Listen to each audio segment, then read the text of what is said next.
ದಕ್ಷಿಣ ಕನ್ನಡ ಜಿಲ್ಲೆಯ ಪುತ್ತೂರಿನಲ್ಲಿ ವರ್ಷದ ಹಿಂದೆ ಹಿಂದೂ ಜಾಗರಣಾ ವೇದಿಕೆಯ ಕಾರ್ಯಕರ್ತ ಕಾರ್ತಿಕ್ ಮೇರ್ಲಾ ಕೊಲೆ ಪ್ರಕರಣಕ್ಕೆ ಪ್ರತೀಕಾರವಾಗಿ ಚರಣ್ ರಾಜ್ ರಯ್ಯ ಹತ್ಯೆ ನಡೆದಿದ್ದು, ಪ್ರಕರಣಕ್ಕೆ ಸಂಬಂಧಪಟ್ಟಂತೆ 3 ಆರೋಪಿಗಳನ್ನು ಪುತ್ತೂರು ಗ್ರಾಮಾಂತರ ಠಾಣೆಯ ಪೊಲೀಸರು ಬಂಧಿಸಿದ್ದಾರೆ.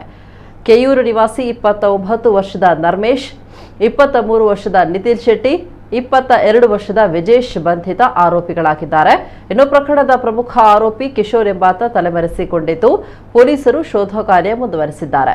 ಶನಿವಾರ ಪುತ್ತೂರು ತಾಲೂಕಿನ ಕೊಳ್ತಿಗೆ ಗ್ರಾಮದ ಪೆರ್ಲಂಪಾಡಿಯ ಆರ್ಯಾಪು ಗ್ರಾಮದಲ್ಲಿ 28 ವರ್ಷದ ಚರಣ್ ರಾಜ್ ರೈ ಎಂಬವರನ್ನ ದುಷ್ಕರ್ಮಿಗಳು ಹಾಡು ಹಗಲೇ ಕೊಚ್ಚಿ ಕೊಲೆ ಮಾಡಿದ್ರು.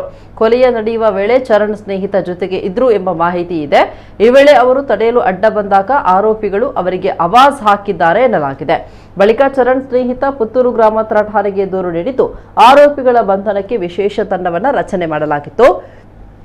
ಇದೀಗ ಪ್ರಕರಣಕ್ಕೆ ಸಂಬಂಧಪಟ್ಟಂತೆ 3 ಆರೋಪಿಗಳನ್ನು ಬಂಧಿಸುವಲ್ಲಿ ಪೊಲೀಸರ ತಂಡ ಯಶಸ್ವಿಯಾಗಿದೆ.